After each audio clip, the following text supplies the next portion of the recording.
ओम शांति। अगर आप हार गए हैं, फेल हो गए हैं और आत्मविश्वास टूट गया है आपका, तो यह सुने, एक बार ये उपाय ज़रूर करें। आज दुनिया में हमारे सामने जब कोई भी परिस्थिति आती है, हम संसार में चल रहे हैं, गृहस्थी में, परिवार में चलते हुए जब कोई भी समस्या आती है तो हम अंदर से बिल्कुल टूट जाते हैं और हमारा आत्मविश्वास बिल्कुल कम हो जाता है, टूट जाता है। और जब कोई बड़ी परिस्थिति आ जाती है तो व्यक्ति बहुत निराश हो जाता है और फिर उसको आगे चलने का या जीवन में जीने का एकदम मोह नष्ट हो जाता है। तो ऐसे में आपका आत्मबल कैसे बना रहे, आत्मविश्वास कैसे बना रहे, उसके लिए आपको क्या करना है। और जब कोई भी हार का सामना करते हैं तो उनका आत्मविश्वास कम हो जाता है, ऐसा बहुत लोगों का मानना है। तो देखिए, आपको ही सिर्फ एक व्यक्ति की बात नहीं है कि एक ही किसी को करना पड़े, हर किसी को इसका सामना करना पड़ता है। और आत्मविश्वास कम हो जाना नहीं होता है, ये तो कायर पुरुष का निशानी होती है, कायर व्यक्ति के लक्षण होते हैं। हारने के बाद तो अपने अंदर से एक जुनून पैदा होता है, एक जोश पैदा होता है अंदर से कि अब की बार मैं, इस बार तो परास्त हो गया लेकिन अब की बार मैं ऐसा उठूंगा कि मुझे कोई भी परास्त नहीं कर पाएगा। आप भगवान के अंश, आप आत्मा हैं, आप परमात्मा की संतान हैं। परास्त होना या विजयी होना एक खास बात नहीं है, लेकिन आत्म उत्साह टूट जाना आपका एक खास बात होती है। आज आप विजयी हुए हैं, कल पराजित भी हो सकते हैं। बहुत बड़ा योद्धा है काम, क्रोध, मोह, अहंकार। अगर आज आप हारे हैं तो कल आप विजयी भी हो सकते हैं, क्योंकि आप परमात्मा की संतान हैं, भगवान के अंश हैं, परमात्मा का ध्यान करते हैं, परमात्मा को याद करते हैं और सतमार्ग पर चलते हैं। हार हो गई तो निराशा नहीं, आत्मविश्वास कभी नहीं टूटना चाहिए। आत्मविश्वास टूट गया तो फिर रहेगा क्या आपके पास? फिर तो कुछ नहीं रहेगा। और हार तो देखो किसी की भी हो सकती है, और हारने पर एक जोश आता है, अब की बार चूक गया लेकिन आगे नहीं चूकूंगा, फिर चूक गया, अब की बार चूक गया तो अब नहीं चूकूंगा। और एक दिन फिर वो ऐसा महात्मा बन जाएगा, एक दिन ऐसा वो विजयी हो जाएगा कि उसके आगे कोई नहीं होगा। और आत्मविश्वास टूट गया अगर, तो फिर कुछ नहीं कर सकते।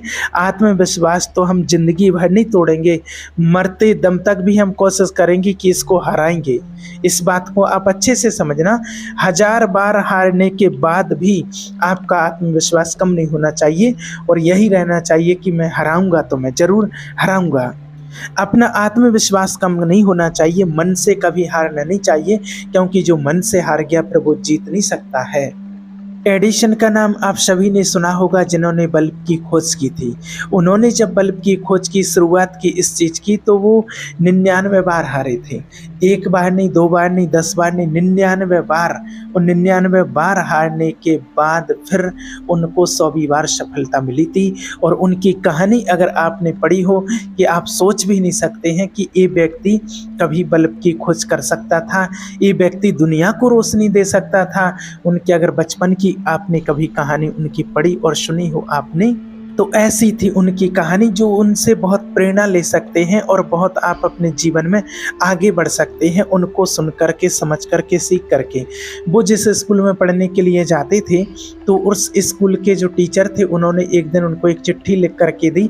वो चिट्ठी इंग्लिश में लिखी हुई थी, वो पढ़ नहीं सकते थे, और वो चिट्ठी आकर के उन्होंने अपनी माँ को दे दी। घर में आकर के टीचर ने कहा कि ये चिट्ठी ले जाओ और अपनी माँ को दे देना। वो चिट्ठी उन्होंने घर में आकर के अपनी माँ को दे दी। माँ ने जब पढ़ा तो माँ से वो पूछने लगे, एडिसन, थल्मा, उन्होंने कहा कि माँ क्या लिखा है इसमें? तो माँ ने कहा कि इस चिट्ठी में लिखा है बेटा कि आपका बेटा बहुत होशियार है, एक्स्ट्रा होशियार है, इंटेलिजेंट है, और इसको पढ़ाने लायक टीचर मेरे स्कूल में नहीं है, इसलिए आप इसको घर पर ही पढ़ाएं तो अच्छा होगा। जब ये बात सुनी तो वो बहुत, एडिशन जो थे वो बहुत प्रसन्न हो गए कि अरे मैं इतना होशियार हूँ जो कि मुझे उनके टीचर पढ़ाने लायक नहीं है। तो फिर उन्होंने कहा, माँ ने कहा कि बेटा आज से तुमको घर पर ही पढ़ना होगा और मैं तुम्हें पढ़ाऊँगी। और माँ पढ़ाने लगी, उनको पढ़ाने लगी, रोज़ पढ़ाती थी। पढ़ाते पढ़ाते पढ़ाते उनको इतना कामयाब बना दिया कि उन्होंने एक दिन रिसर्च किया और वो आज दुनिया के सबसे अच्छे वैज्ञानिकों में से एक हैं, और जिन्होंने बल्ब की खोज की, इतना श्रेष्ठ उनको दर्जा मिला है, इतनी उनकी फिक्र बुद्धि थी, इतने वो आगे बढ़ गए। अब क्या हुआ, फिर एक दिन समय निकलता गया और उनकी माँ ने शरीर छोड़ दिया, उनकी माँ की डेथ हो जाती है। और फिर काफ़ी समय के बाद वो अपने माँ के रूम की सफाई करते हैं। जब रूम की सफाई करते हैं तो उसमें एक अलमारी रखी थी माँ की, जो लोहे की अलमारी थी, और उसका लॉक खुला तो उसमें वही चिट्ठी रखी थी जो चिट्ठी वो टीचर ने उनको दी थी। और उस चिट्ठी को जब उन्होंने देखा तो उन्होंने कहा, अरे इसमें क्या लिखा था, आज तक मैंने पढ़ नहीं पाया, लेकिन अब तो पढ़ सकता हूँ। जैसे ही चिट्ठी खोल के उन्होंने पढ़ी तो उनके आंसू गिरने लगे और उनके पाँव के नीचे की ज़मीन खिसक गई। उस चिट्ठी में लिखा था कि आपका बच्चा मंदबुद्धि है, आपका बच्चा गधा है, आगे नहीं बढ़ सकता है, इसकी बुद्धि बहुत कमज़ोर है, इसलिए हम अपने स्कूल में इसको नहीं पढ़ा सकते हैं। इसको आप या घर पर पढ़ाएं या फिर अन्यथा किसी और स्कूल में इसका एडमिशन दिलाएं। उनको इतना पश्चाताप हुआ, अरे वाह, मेरी माँ ऐसी थी जो मुझे ऐसे शब्दों से नवाजा था और आज मैं कहाँ से कहाँ पहुँच गया। उस माँ ने वो बात को पलट दी थी और वो बात जो माँ ने बोली वो एडिसन के दिल में एकदम माइंड में घर कर गई थी कि मैं इंटेलिजेंट हूँ, मैं एक्स्ट्रा होशियार हूँ और मैं कुछ भी कर सकता हूँ।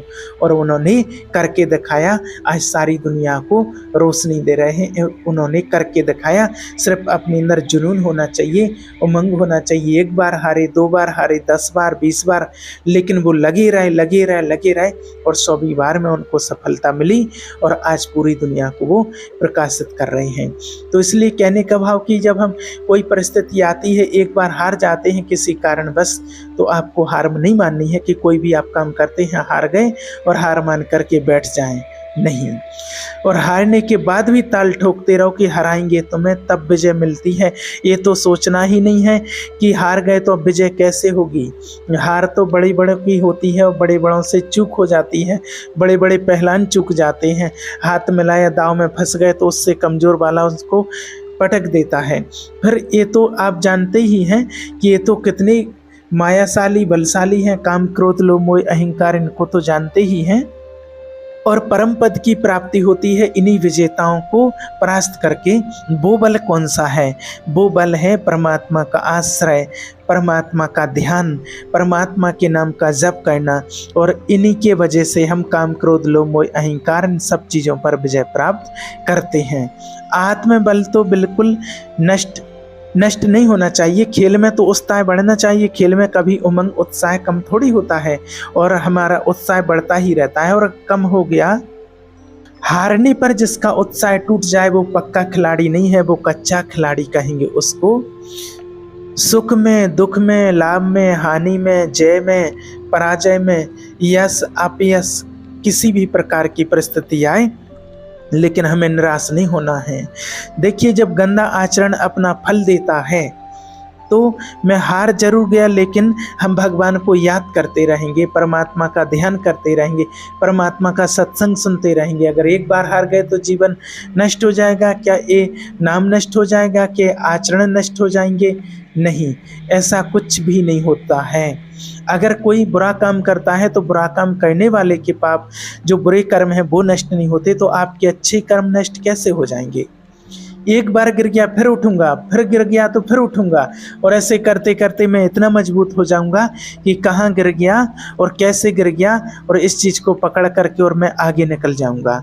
और गिरना तभी तक होता है जब तक हमारे अंदर अहंकार होता है इस मार्ग में, और जब अहंकार नष्ट हो गया तो फिर कोई गिरा नहीं सकता है। जब तक अहम होता है कि मैं लड़ सकता हूँ तब तक हारना है, और जब ऐसे हो जाता है, आत्मसमर्पण कौन करता है? बलहीन। जो समर्पित करता है वो बलहीन, वो परमात्मा महाबलवान उस आत्मा को स्वीकार कर लेते हैं।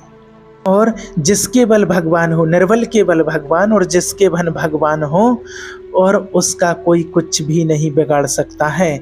जिसके रखवाले भगवान हैं उसके लिए संसार तो प्रपंच है। ये निंदा, स्तुति, मान, अपमान, ये सब कुछ यहीं भरा हुआ है।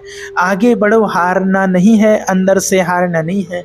बाहर से अगर हार हो भी जाती है तो कोई बात नहीं, खिलाड़ी ही हारता है, दौड़ने वाला ही गिरता है। गिरा हुआ पड़ा है वो क्या उठेगा? इसलिए अच्छे से रहो, आगे बढ़ो, उदासी नहीं होनी चाहिए और जिद्दी स्वभाव बनाओ। एक बार हार गया तो अब मैं अपने को इतना पुष्ट करूंगा कि हारूंगा नहीं, फिर हार गए तो फिर आगे बढ़ो। आजकल क्या होता है कि आत्मबल, आत्म उत्साह जब नष्ट हो जाता है, स्कूल में हार गए, परीक्षा में फेल हो गए, बच्चे आत्महत्या के लिए तैयार हो गए हैं। आत्मबलहीन होने के कारण ही तो ये सब हो रहा है। किसी ने ब्लैकमेल किया, आत्महत्या करने को तैयार हो गया। किसान की फसल नष्ट हुई, आत्महत्या करने के लिए तैयार। कहीं हम हार गए तो आत्महत्या के लिए तैयार। ये कोई छोटी मोटी बात थोड़ी है जो अपने अमूल्य जीवन को नष्ट कर देंगे। आज अगर अभी अपनी मृत्यु स्वीकार कर लें कि मैं मरा, तो आप लाखों को भयभीत कर सकते हैं।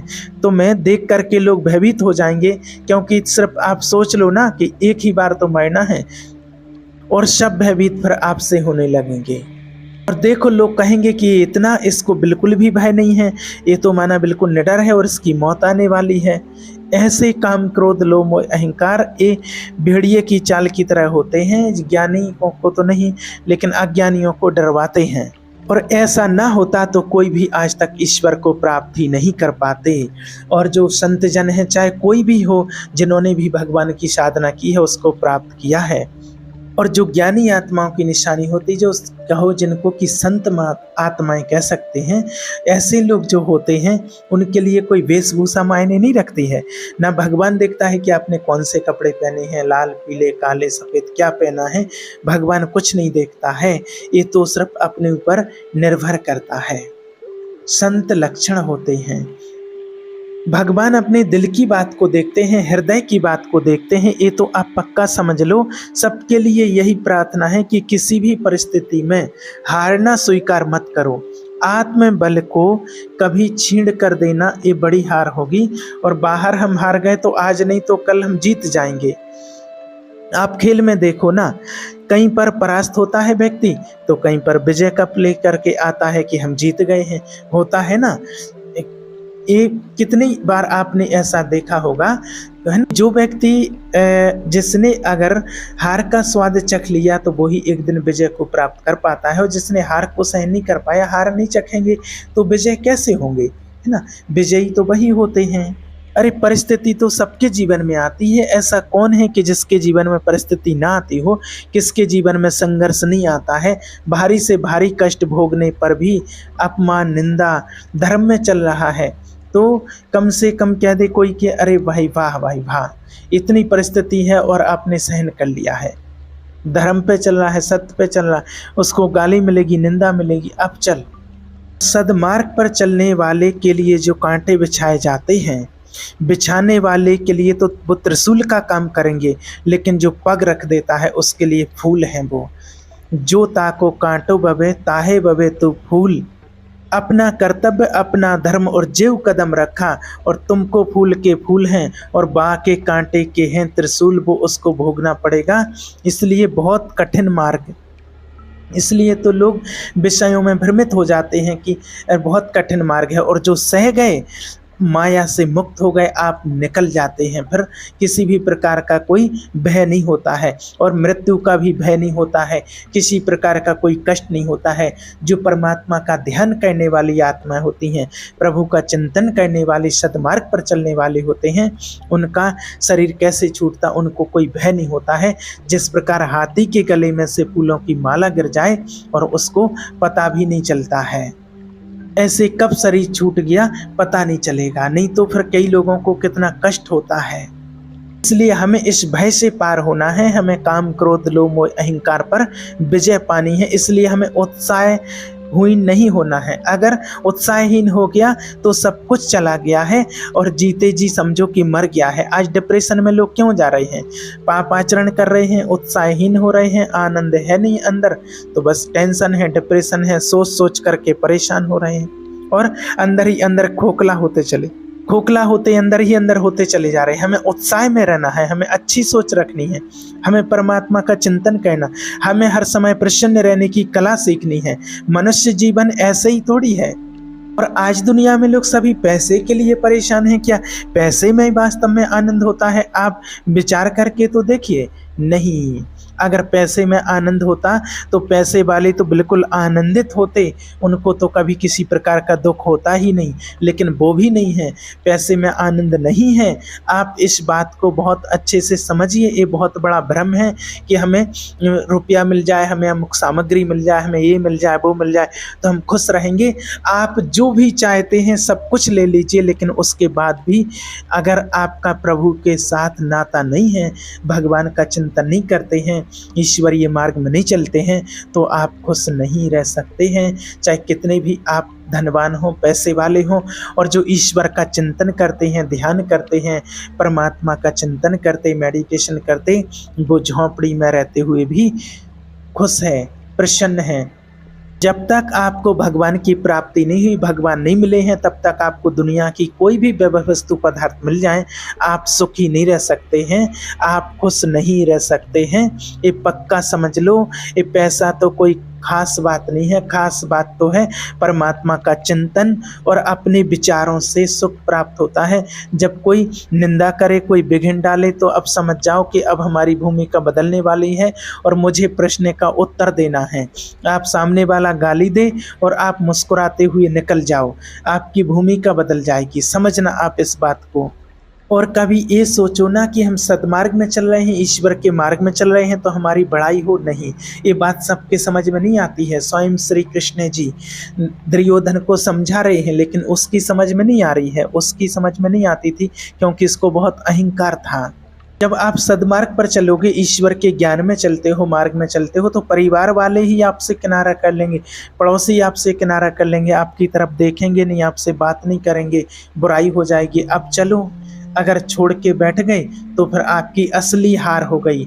और अगर आप चल गए ईश्वर के मार्ग में, ईश्वर का साथ नहीं छोड़ा, तो एक दिन आपकी जीत होगी, आपकी विजय होगी। जो आपसे दूर भागे हैं वो एक दिन दौड़ के लौट करके आपके पास आएंगे, क्योंकि ये ईश्वर का मार्ग है, ये ईश्वर का मार्ग है। बस इसी कठिनाई को अगर आपने झेल लिया है, सहन कर लिया है, तो आपको परम पद की प्राप्ति हो जाती है। कदम कदम पर परीक्षा होती है और फिर कदम कदम में ही पद्मों की कमाई जमा होती है। उसके लिए जो सच्चाई के रास्ते पर चल रहा है, ईश्वर की श्रीमत के अनुसार चल रहा है, जो झूठे चल रहे हैं, ड्रामा कर रहे हो, तो हलवा पूड़ी खाओगे। और अगर सच्चाई से चलोगे, सद्मार्ग पर चलोगे, तो फिर प्रश्नवाचक चिन्ह खड़ा हो जाता है। और यहीं से देखिए, संसार का इतना बड़ा विचित्र स्वरूप है कि किसी को कभी राजी नहीं किया जा सकता है, किसी को भी राजी नहीं कर सकते हैं। आप परमार्थ में चलने पर इतना तो होता है, कोई इतना ही कर दे कि वाह आप तो बहुत अच्छा काम कर रहे हैं, ये उत्साह मिल जाए, नहीं, ये भी नहीं आपको मिलेगा, ये भी नहीं मिलेगा। वो आपको गिराना चाहेगा, आपको निंदा करेगा, आपको अपमान करेगा, तब भी आपको चल के दिखाना है ईश्वर के मार्ग पर। और कभी आत्मबल को तोड़ना नहीं है, आत्मबलवान रहो। विजय इसलिए हमारी अवश्य होगी क्योंकि हम ईश्वर के बन चुके, हम परमात्मा की संतान हैं। हमने परमात्मा को अपने जीवन का हिस्सा बना लिया है, सद्मार्ग पर चल रहे हैं, इसलिए हमारा कोई कुछ नहीं बिगाड़ सकता। ये शरीर भी छूट गया तो हम दूसरा शरीर पाएंगे, अच्छा ही पाएंगे, क्योंकि हम परमात्मा का ध्यान कर रहे हैं और हम ईश्वर को हमने प्राप्त कर लिया है। यहाँ किसी इंसान से अपेक्षा नहीं रखना कि वो आपको सपोर्ट करेगा, आपको सपोर्ट तो सिर्फ ईश्वर करेंगे और वही आपके सच्चे साथी होंगे। बाकी दुनिया में और कोई सच्चा साथी नहीं है। आप जी खोल करके, हृदय खोल करके रख दो तो भी लोग विश्वास नहीं करेंगे। ये संसार ही ऐसा है, वो अपने ढंग से, अपने विचारों से, अपने हिसाब से बात करेंगे आपसे। इसलिए संसार बहुत विचित्र है, इसमें बिल्कुल भी आपको परेशान नहीं होना है। अपना आत्मविश्वास कभी नहीं खोना है, ईश्वर में और अपने आप में विश्वास रखना है। एक दिन आपको जरूर सफलता मिलेगी। ओम शांति।